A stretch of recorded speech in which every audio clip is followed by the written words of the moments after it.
Welcome into Hot Topics on Fourth Quarter Clutch. I'm Brian Zeigler here with Noah Weintraub. How We're you here doing, to people? talk about some of your. What's up? So, how you doing, people? Hopefully, you're having a good day, doing whatever you're doing. Keep it legal. That's the way to do it. Hope you're keeping up with your sports, but if not, we're here to give you a couple of the hot topics that are going on right now.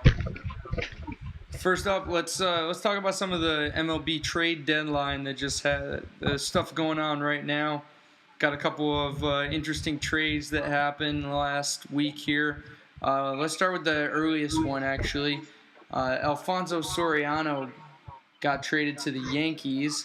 Let's just figure out that a little bit. Let's unpack that a little bit. Noah, what do you think? I think it's a great move for the Yankees. Obviously, with age, it's not going to look good in that sense because they're the equivalent of having a bunch of seniors that are going to have Medicare issues. But honestly, you need a power bat. The Yankee fans love Soriano, and that's all that matters at the end of the day. The guy can hit. Yeah, he's been there before. He's a great hitter. He's proved that he's a consistent hitter. He was with the Yankees and he hit really well, and then he went to the Cubs and he's continuing. He continued at that, his batting and his success there. Basically, this is a short-term move that I'm seeing for the Yankees. They need to add a bat because they've been struggling with some of their infielders and some people going on the DL. So I think this is a solid move for them for this season and for next season too. I totally agree with that. And worst comes to worst, if he starts doing well, they could just trade his ass like they do with all the old players. Yeah. You can always trade him for somebody else. I think really the bat was what they really needed to look at the trade deadline. Their pitching is pretty Absolutely. solid, and they've got some backup guys that they can throw in pretty well. I totally agree. And speaking of big trade deadline moves, what about Ian Kennedy going to the San Diego Padres? Yeah, that was an interesting move. Actually, I thought that was very interesting because the Padres they really need some pitching, but a lot of it is support for them. They got some run support that they really got to figure out. They got to get the bats hot. And they gave up pretty much nothing. They gave up two no-name pitchers and a compensation pick for Ian Kennedy, who was a 19-game winner last year. If that's not a steal of a trade, I don't know what is. Oh, it's a great trade. It's a fantastic pitcher, but if they need to give him support, I mean, a pitcher with 19 wins gets wins because he's got run support. You know what I mean? You got to get that hitting going. But definitely a solid pitcher to add to the rotation. Absolutely. He is struggling this year, but he's going from pretty good hitter's park to it's not exactly an extreme pitcher's park anymore because they started moving in the walls, but Petco Field is pretty leaning toward pitcher's park, a lot more than the one in Arizona, Chase Field. Oh yeah, definitely. Not only that, but I mean he's a fantastic pitcher, and he's gonna bring some great solidify their rotation. But a change of scenery is always helpful, pretty much always helpful historically for players. It just about always boosts them and gives them new motivation to be better and play better. Absolutely. Speaking of a former Padre, Jake Peavy Yeah. last night in a very, very late deal, going to the Red Sox in a three-team trade, mostly Yeah, involving this one came prospects. down to the wire. That is, looking at what they gave up, a shortstop who all he does is hit for average. They gave up, it looks like one or two prospects that didn't even look that good. And they got arguably one of the best veteran pitchers when he's healthy. And they got a reliever. It, Yeah, it it's a looked like a great good trade. deal to And he me. I could be a mean, 2 or 3 for the rotation, depending on if Clay Buchholz can get healthy and if John Lackey continues doing what he's doing. Absolutely. PV's been having a fantastic year. Last year he had a great year. This year he's pitching well. The only thing he's had in his career that's been difficult was run support because he was on the White Sox for such a long time and they couldn't give him run support basically. So I mean, great trade. He's gonna have a ton of success. This is solid. And Didn't give also, up too much for it what's either. also really good for a pitcher, strike to walk ratio, almost Yeah. 4-1. Yeah, That he's is an just historically amazing a ratio. solid, consistent pitcher. Oh, absolutely. And another big trade. Well, this was a little bit early on. Matt Garza going to the Rangers for 3 prospects that were named, and then players to be named later. Yeah, that's a great trade actually. Matt Garza's had a bit of a struggle in Chicago. Had some really bad errors. We saw one last season. He went to make a routine throw to first and he just threw it into the stands. It was just crazy. It's clear. It was pretty clear that he was struggling. He wasn't very comfortable in Chicago with the Cubs. It just wasn't working out real well. So this was a really good decision to trade him to the Rangers. It's good for both teams. He gets a change of scenery. The Cubs get some compensation for him. It's going to be good. Matt Garza in the last month for the Cubs, he was 4-0 in 36 innings, 26 strikeouts, 8 walks, and a 1.75 ERA with a no decision Yep. in there. Yeah, he's still a good pitcher. It's just he had some weird little uncomfortable things that was going on with the Cubs here and there. It just popped up every once in a while, and he's a great pitcher. But again, I hate to be repeating myself, but run support, man, run support. Absolutely. And speaking of run support, the Cubs get some with Mike Olt, who was one of the top prospects in the Rangers system and was possibly the successor to Adrian Beltre whenever he retired. You also get Justin Grimm, who has some star potential. I don't think he'll reach that. He'll probably be a mid-level, like 3-4 pitcher. And who knows what the players to be named later? It could be the next stud. It could be bust. You never know. It seems like Theo knows what he's doing when he's rebuilding this Cubs organization.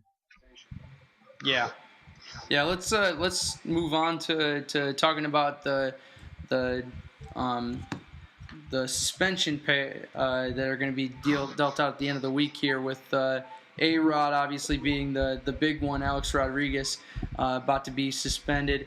They actually took a little bit of an interesting deal here. They're going to start going towards charging him on labor violations in order to make it so he serves his suspension immediately instead of appealing and being able to play a little bit. What do you think about the Alex Rodriguez situation right now? When will it end? That's my best answer. No, on a serious note, I mean, what else does A-Rod have to prove in order for him to deserve a lifetime ban? He took steroids before in Texas. Then he took steroids in New York, and now he's supposedly taking steroids, or at least that's what the guy that MLB pressured to cough up names is saying. It's 3 times now. And knowing their system, 3 times is supposed to be a suspension. It's supposed to be a lifetime ban. So it's pretty much going to look really bad on them if they don't give him a lifetime ban after all he's done. Yeah, it's pretty ridiculous. I have to say that first off, this wasn't completely on him. Obviously, he needed to make better choices. He needed to make better decisions. He felt like obviously there's some insecurity going on or something because he had to take steroids because he felt like he wasn't the best player. Then he became the best player. Like he got paid the highest. The Yankees made a really big mistake extending his contract into his 40s. It just inflated his ego even more than it already was, basically. And then he felt like he had to then add to his game, basically by taking more steroids. The biggest issues I see here is obviously taking steroids is completely against the rules of baseball. Then he went and he lied about his current situation. He basically said that he had been doing them in Texas, and then he didn't mention anything about his current PEDs. So that's a major issue. Basically, leaving out the truth, which is lying. Then apparently he was recruiting players to go into biogenesis. Whether it was just referring them or actually actively recruiting them, it's terrible. It's a disgrace to baseball, and it's a Absolutely. disgrace to the Yankees too. Well, Absolutely. here's an interesting I'm statistic. happy that they're. This is What's that? this is an interesting statistic. In 2007, 54 home runs, 156 RBIs, and 314 batting average. Since then, he has not hit more than 35 home runs, and he has not had more than a 302 average or more than 125 RBIs. Yeah, his career average is hitting 300, and he's been hitting just over 270 the last 2 years, and not even topping 20 home runs and 65 RBIs. It's just the production is just it's ridiculously low, and I mean almost 120 strikeouts last year. That he only played 122 games. My I mean, thoughts, he was just my yeah. thoughts on the Every A-Rod. time he'd come up in the ninth inning, he'd be choking with a strikeout. Oh yeah, I remember those days. But also with the A-Rod situation, you got to treat it like commissioners have treated similar crisis issues in the past. 1919, the Black Sox scandal. They immediately kicked out all the players that were suspected, even shoeless Joe Jackson, who hit almost 400 that World Series. Name me the last time you heard of players trying to blow a World Series. Never. Pete Rose got kicked out for gambling. Name the last time you heard of someone that gambled in MLB while being associated with it. And it's not, and I'm not including Vegas or Atlantic City or anything like that. That's what MLB has to do in order to send a lesson. Suspending someone for a year and then they could sign as a free agent or continue making their money is not going to send anything. It'll just be a mini vacation and then they make millions of dollars the following year. Yeah, and it's the right thing to do for A-Rod too. He's got to wake up. He needs a wake up call. It's clear that he needs to be shown that he can't just walk over people or do whatever he wants to do. He needs this just as much as the league needs to remove him from the field, basically, And because speaking of another he's just player that he's recently got suspended, Ryan Braun yeah. of the Milwaukee Brewers. Yeah, well, I mean, it's clear. It wasn't actually clear. He actually, in his statement that he released, actually didn't apologize. So it's still not clear if it was just that there was uh, a little bit of evidence against him or something that they thought they had just barely enough and they just struck a deal, or if he actually did take PEDs. He still has not actually made it very clear. Maybe it's just that he said, I throw up my hands and surrender and whatever. Maybe he didn't actually take drugs at all. Now I mean, remember, it's kind of crazy. in 2011, he was clean because of a clinical error in transferring the test from his location, wherever he took it, I think it was his house, to the clinic where they were going to examine it. And apparently, because of how UPS uh, shipped it, he got off scot clear. I think Matt Kemp deserved MVP that year, even with Ryan Braun taking steroids, which I honestly believe he did. Do you think Matt Kemp deserves to get that MVP? And do you think whoever was runner-up to A-Rod, if he gets suspended, deserves the MVP for, let's see, what years A-Rod won MVP? Because he's won a bunch of MVP awards.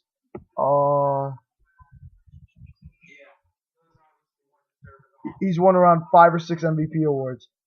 I can't find it right this second, but I know the last one was in '07 when he had that unbelievable year, hitting 56 home runs, which was just absolutely insane. Oh, here we go. All the MVP awards. 1996, 2002, what was it? Oh, wait, that's not it. Oh, AL MVP. 2003, 2005, 2007. Yeah, that's ridiculous. Okay, so let's talk about the new Pro Bowl rules for the NFL. A little bit of that. They released them today. A little bit of a different format here. We got some changes in the rosters. There's going to be no more kickoffs. They're just going to place it at the 25-yard line. We got 2-minute drills that they're trying to establish by putting 2-minute warnings at the end of the first and third quarters. But every new quarter, basically, they change possession to the other team, so they got to score by the end of the quarter. Obviously the kick returner position is going to be taken out, and then they're going to add another defensive back to fill that spot. What do you think, Noah? So AP is going to be first pick in the draft, I'm guessing, because who else is going to get picked? Yeah, it'll either be AP or Aaron Rodgers or Tom Brady, whoever has the best year. Honestly, it's a stupid idea. You have it the week before the Super Bowl. So let's say the Broncos make the Super Bowl since they're the perennial favorite right now after getting Wes Welker. So then Peyton Manning won't play.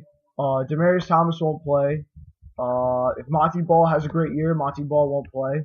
Von Miller won't play. The list goes on of people that won't play. Let's say in the NFC, it's the Seattle Seahawks. Marshawn Lynch won't play. Russell Wilson. It's a terrible idea. If you're going to have it in the middle of the season or have it after the season. Don't have it the week before the Super Bowl and have your best players not play. That's just a terrible PR move. Totally agree. It's not working. What they're doing right now is just not working. And the main thing that I see is there's no purpose behind the Pro Bowl.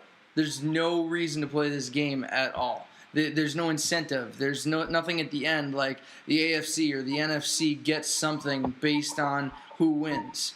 So there's no reason to play this game in any sort of way, in any sort of like full speed way. I'm with you. Right before the Super Bowl, it totally takes out some of the best players in all of the NFL. Right there, you got at least half a dozen players that are not playing in the Pro Bowl because they're getting ready for the Super Bowl. Honestly, I think it should happen between OTAs and training camp because that would give people would actually be in the mood, ready to actually watch a football game, and then they get to watch something. They get to actually watch some football in the off season. They draw a bunch of people into this, I and think they got some time off there anyways. Actually, I think there's another idea which I think will be even better. Since ESPN does so much coverage of the NFL draft, and obviously the NFL draft makes so much money, I think they should have it maybe a month after the NFL draft. While the interest is still high, before training camp happens, it'll be pretty much veterans from last year. It'll just be a preview for the upcoming season. You just have them play it light, make it one quarter. You don't even need 4 quarters. It's just a waste of time. And the fans will be interested. They'll be like, oh, let's see how Aaron Rodgers looks this year. Or let's see how AP's looking. I think Yeah, that's a it'd better definitely idea. be good it'd be real interesting for fantasy, for people playing fantasy football too, because they get to see what how their players are doing in the off season, and it also helped the players to get a little bit warmed up for the year too. And then you could hear Matthew Berry doing his whole pre-game report and post-game report. Absolutely. It'd be something in the off season for people to actually get excited about. They could even do it somewhere besides like Hawaii. I mean, they're trying to get into Europe and those kinds of things. Why don't they just take it to London, just like they've been doing with all the other with some other games that they've been trying to do? They could Absolutely. easily try to draw in some of the crowd there by sending the Pro Bowl there. Speaking of football news, Riley Cooper from the Philadelphia Eagles using a racial slur while at a July concert in Philly, where he used the N-word, and it wasn't even anywhere close to necessary what he said. And the guy's not even a starter. He's a nobody. He's a backup. The only reason his name's getting mentioned at all is because 1, he plays for the Eagles, and 2, Jeremy Maclin's hurt, so he's expected to start. Now I don't know about you, but it seems like when a professional athlete uses a slur or something like that, They get in the news for a day and then they go on playing. If I did that and I was at a job, I would get fired immediately and I would possibly get sued. I don't know about you as well. Yeah, I agree. The big thing I see with this is that, I mean, obviously, sports news has changed ridiculously, because 10 years ago we probably wouldn't have even heard of this. It probably would have just happened in house. They would have just taken care of it. It would be a fine for something else, or they would have just cut him, during training camp or something. They would have done something basically to him. Maybe moved him down the depth chart or something. But because of the change in sports news, it's way beyond the amount of the amount of coverage that they get these days is just ridiculous. The players need to have social media 101, which, which should be how you should address the media and how you should use the social media networks. Example A, do not make a video where you use a racial epithet that is really offensive against one ethnicity. Example 2, do not post something on Facebook that is offensive to anyone. And the list will go on and on and on. Yeah, seriously. Basically, the teams themselves have to start setting up accountability like situations with this, and they got to take, as soon as the player comes into the organization, they really need to start educating the players as to what they can and cannot say. You see this a lot with the Patriots, actually, because the upper level organizations, such as the owner and Bill Belichick, they really set the tone for the whole rest of the team as to what they say and what they don't say to the media. Other teams need to start adopting the same kind of philosophy when it comes to online social media and that kind of stuff. They've got to get this taken care of, because people in the spotlight like this, they just got to change the way that they look at their lives, their internet presence. It's just got to be different, because they're role models and people look up to them. If it's just them in their house chilling with some friends or something, that's between them and their friends and such. But when it's online for everybody to see, it's different. Oh, absolutely. Speaking of football news, since we are in New York, Gino versus Sanchez. Day fill in the blank. It seems like it's going to happen every single day. Here's the report from Rich Kamini from ESPN New York. From Wednesday, Geno Smith supposedly had the better day. Went 5 for 6 with 2 sacks. Mark Sanchez, 3 for 10 with a drop, and he threw an interception to Antonio Cromartie. Quote from the day: "Look what happened in Seattle. Russell Wilson starts game 1 and never relinquishes the ball." Okay, so my question to you, Noah Weintraub, which quarterback are the Jets going to go with? Which one are they going to go with, or which one should they go with?